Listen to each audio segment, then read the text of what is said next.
Look, let's get into the NFL a little bit, Maz, before. Still waiting on Ari Mayroff. Hopefully. Well, it's not his we can fault. Get him It's on. our It's fault. definitely on our end. Yeah, it's we our apologize, Ari.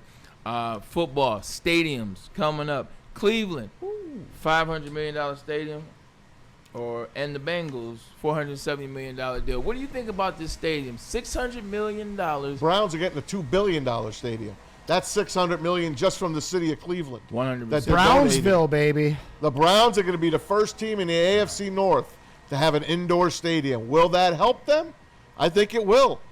The Browns, the Ravens, the Bengals, and the Steelers all play outdoors yet. Look, we could all talk how much we love outdoor games, and I do love outdoor games. No, but I'll tell you this. Nothing like being comfortable. When it's like 0 degrees or the wind chill's 0 and the snow is coming down, this ain't like Buffalo. Buffalo's going to have a freaky stadium they're building, which is going to open up not this year but the following year. I think they got like heated seats, like the snow will not stick on the field. Right. They have done a futuristic stadium, which I would have loved Cleveland to continue to play outdoors. But I wish the Lions played outdoors. A part of me wishes the Lions still played outdoors. But you get in these places, you get in these domes, it's comfy. You got a chance to host an NCAA tournament. You got a chance to host concerts. You got a chance to have a Super Bowl once or twice. Hey, more power to them. But they ain't going to be in Cleveland anymore. They're going to be Beachwood. They're going to be in. Yeah. How is that place? Beachwood is nice. It's How far is it? From downtown, probably 30 minutes. So from it's like the downtown. Pistons moving to Palace. True, and it's a nice area. Like, this is the area that, I visit a lot. The mall's over there, Beachwood Mall. Bratton is over there. A couple nice golf courses over there, Signature. But just getting back to Cleveland, Tom, it doesn't matter if you go inside or out, because now the teams that are still coming, now they have good weather too. Because if you have a dome, well, now it's a little easier for Lamar Jackson to run around. Now it's a little easier for Joe Burrow to pick you apart when there's no snow. One of the very things that helps the Browns is the snow and the weather. And I think you're crazy for wanting a dome, because players, especially wide receivers, I don't typically like it's too cold outside. Yeah, and I do think that playing in a dome allows you a little bit more access to free agents. Yeah. I do want to just add a little bit to that Cleveland complex. They're actually building, it's much bigger than that. They're building like an entire outdoor mall gallery around it. And they're calling it Brownsville. It actually is a very tantalizing project that Just they're like developing. Just like down by Little Caesars, right? No. What were they going to call that again? It's what we were supposed to have. The district? The district, yeah. The district's really rocking, isn't it? Yeah, it's what we were supposed to have if the developers that got all the contracts put their money where their mouth was. Right. But they're holding. What happened to the roof?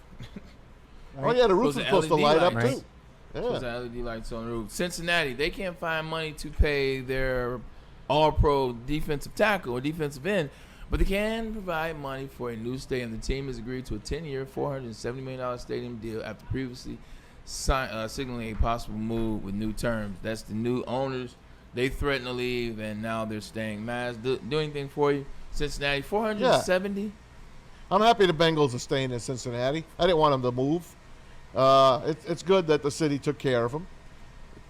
Decent stadium, the old Paul Brown Stadium. Now it's Paycor Stadium, right next to the Great American Ballpark. I think they still call it the Great American Ballpark where the Reds play. But I'm happy to stay in Cincinnati. But that's two stadium deals in the AFC North. So Ravens, you're up next. The Steelers, you're up next as well. MTN Bank, I want to say, I think they got a new facelift in 05. Yeah, it's a nice looking stadium. 05, but those are two stadiums. Those are two teams I just know won't win a Super Bowl. It just is what it is. Cincinnati and Cleveland, State of Ohio, really. I don't want them winning anything in the State of Ohio. I don't, but I got to get better. Except for one game a year. I'm working on a merger, so I got to start loving Ohio again. But I just don't see Cincinnati ever winning anything, and I don't see the Browns ever winning. I agree. I like the city of Cincinnati. It's kind of the redheaded stepchild version of Detroit. Too close to Kentucky, so you know what that means. Yeah, I've had some good times there. I've had some good times in Cincinnati. It kind of feels like the junior Gotham City that Detroit once was in the 80s, as somebody astutely pointed out earlier in the chat. Phil said, why don't we install the retractable ceiling at Ford Field? Listen, man, I was all about that 100%. When they built this stadium. How they missed that, I'll never know, because our weather is terrific right into December. It's terrific. It's great football weather. And if you don't like it, you close the damn roof. They blew that big time. If you ask me.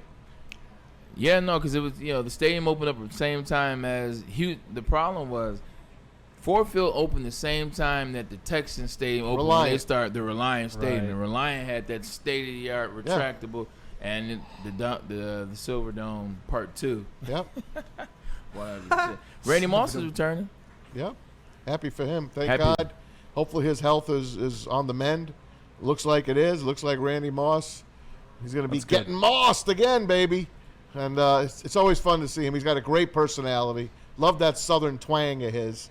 And I'm rooting for him, man. It killed me when I heard that he was sick and he was battling. But the athlete in him came out, and he's fighting strong and coming out. So I wish nothing but the best for Randy. Some people are just fighters, man. Like you said, the situation that he came out of in VA, you know what I'm saying, from growing up to the league.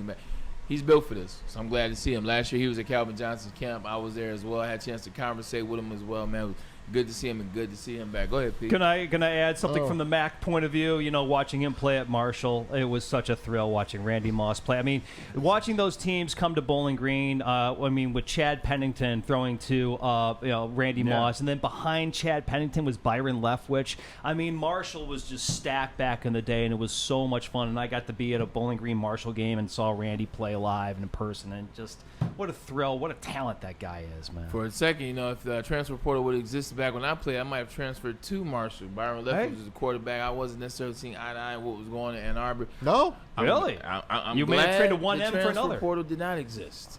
And I stuck it out. Those days are over now, Bob. It worked for me. It worked for me. You know what else works for me? It's working out. I love some Dov Kleinman. You follow Dov. The guy we still don't know what he looks like. There's not a lot of people that like Dov, but you know what? He does put some stuff out. He does steal stuff. But listen to this. Puka Nacua's longtime girlfriend has asked the court to confirm that Puka is the father of her unborn baby. Oh, no. She's requesting cash for reasonable expenses. She wants full physical custody, with Nacua only getting visitation. They've been dating since 2021. Dov Kleinman. So Puka Nacua and his girlfriend, they got some issues going on. Yeah, Dov, stick to football. At the end of the day, you get the stuff off the field, it just gets messy. The fact that this woman wants money before the child's even born lets you know what the situation is, know what it's been. Like, if this is even, Puka's child, if it is, God bless the baby, and God bless the mom, and God bless him. But it's just an unnecessary headache. When you deal with situations like this, as I have, speaking from experience, the fact that the baby's not here and this is already what's being asked for, you're bringing the baby into the world already behind enemy lines.